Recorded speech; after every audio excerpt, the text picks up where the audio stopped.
सरिता के चाय पीते ही उसको नशा होने लगा। वो बेहोश होके जमींदार की बाहों में जा गिरी। अब सरिता की सांसें जमींदार की सांसों के साथ आलिंगन कर रही थीं। जमींदार ने सरिता को बेड पे लिटाया। उसने समय न बर्बाद करते हुए सरिता के कपड़े उतार दिए और उसके गोरे और गठीले बदन को आजाद कर दिया। जमींदार वहीं खड़े होके सरिता के जिस्म की खूबसूरती को निहार रहा था और कुछ न सोचते हुए उसके जिस्म पर टूट पड़ा।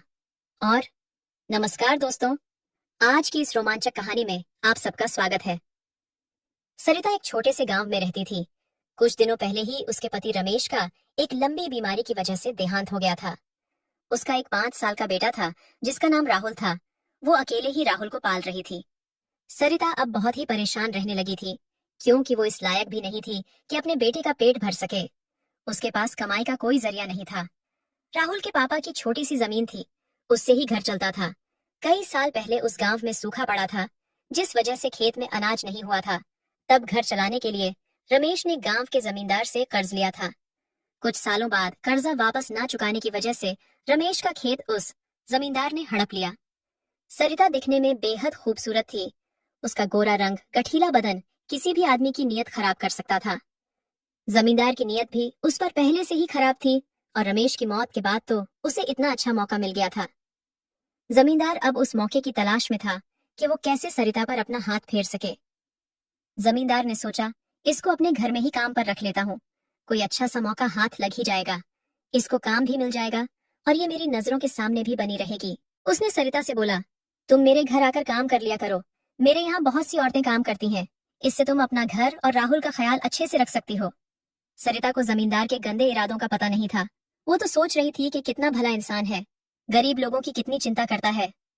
वो उसके सामने हाथ जोड़कर खड़ी हो गई और बोली, जी शुक्रिया, मैं कल से आपके यहाँ काम करने आ जाऊंगी। सरिता अब बहुत ही खुश थी। उसको लग रहा था कि अब उसकी जिंदगी से सारे काले बादल हट जाएंगे। और यही सोचते सोचते वो अपने बच्चे राहुल को खाना खिला के सो गई। नई सुबह हुई सरिता राहुल को नाश्ता खिला के जमींदार के यहाँ काम करने चली गई।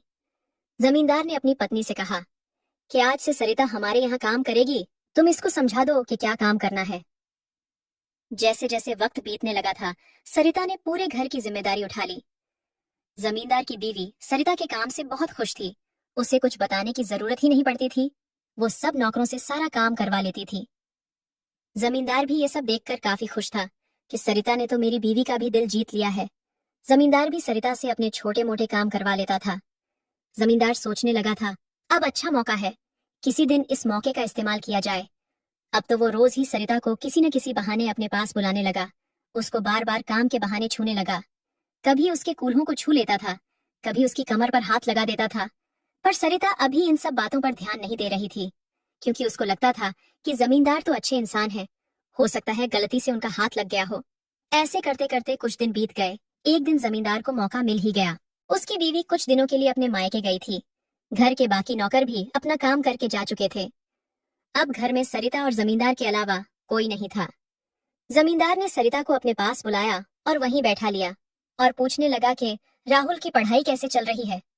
कोई और भी जरूरत हो तो मुझे बता देना, मैं तुम्हारी मदद के लिए हमेशा खड़ा हूँ। और ऐसा कहते कहते उसने सरिता की तरफ एक चाय का कप बढ़ाया। सरिता ने चाय पीने से मना कर दिया तो जमींदार बोला, पी लो, तुम्हारे लिए ही मंगाई है। सरिता के चाय पीते ही उसको नशा होने लगा। वो बेहोश होके जमींदार की बाहों में जा गिरी। अब सरिता की सांसें जमींदार की सांसों के साथ आलिंगन कर रही थीं। जमींदार ने सरिता को बेड पे लिटाया।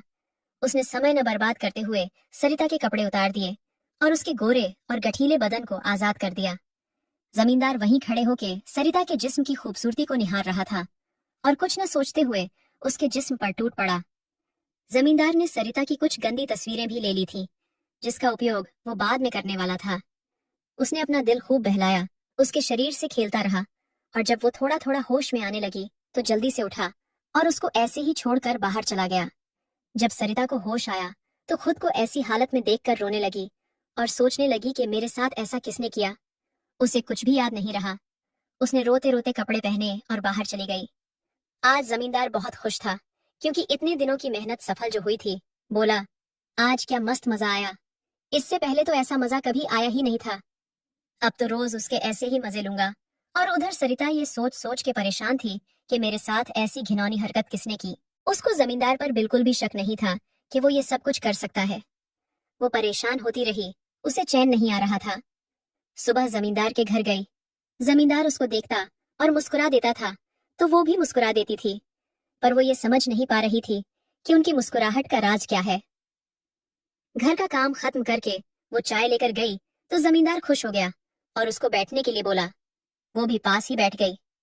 जमींदार ने कुछ न सोचते ही सरिता की कमर में हाथ डाल दिया और उसको ऐसे पकड़ा जिससे वो खुद को हिला भी नहीं पा रही थी। वो बोली, सेठ जी, आप ये क्या कर रहे हो? ये सब आपको शोभा नहीं देता।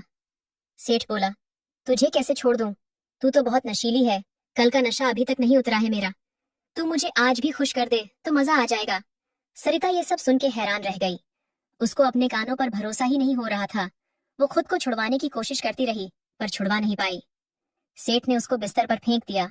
वो मना करती रही, चिल्लाती रही, पर उसकी एक भी न सुनी। सेठ अपनी मनमानी करता रहा और जब जाने लगा तो उससे बोला कि आज तो कल से भी ज्यादा मजा आया। कल इसी टाइम चुपचाप से आ जाना, नहीं तो अच्छा नहीं होगा।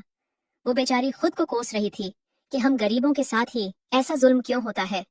ये अमीर लोग हमें खिलौना क्यों समझते हैं? क्या अब मुझे जिंदगी भर इस आदमी के हाथों तिल तिल मरना पड़ेगा? मैं गरीब किसी से कुछ बोल भी नहीं सकती क्योंकि सेठ बड़ा आदमी है, सब उसी की ही बात मानेंगे। मेरा छोटा सा बच्चा है, उसको लेकर कहाँ जाऊंगी? मुझे तो लोग गांव से ही निकाल देंगे। अब शायद यही मेरी किस्मत है, मुझे ऐसे ही सब बर्दाश्त करना होगा। कई सालों तक ऐसे ही चलता रहा। रोज ही जमींदार उसके बदन को कुत्ते की तरह नोचता रहता। सरिता तिल तिल करके मरती और अपनी किस्मत कोसती। हर बार वो यही सोचती कि क्या कभी ऐसा दिन आएगा जब मुझे इस कुत्ते से आजादी मिलेगी। हम गरीबों की यही कहानी है। मौत से भी बदतर अपनी तो जिंदगानी है। लुटा दी जिसकी खिदमत में अपनी उम्र सारी, उसी ने लूटी इज्जत हमारी है। कमेंट करके जरूर बताइएगा कि आपको ये कहानी कैसी लगी। अगर आपको ये कहानी पसंद आई हो तो इसे लाइक करें और अपने दोस्तों के साथ भी शेयर करें। आगे भी ऐसी रोमांचक कहानियों के लिए हमारे चैनल को सब्सक्राइब करें और बेल आइकन दबाना ना भूलें।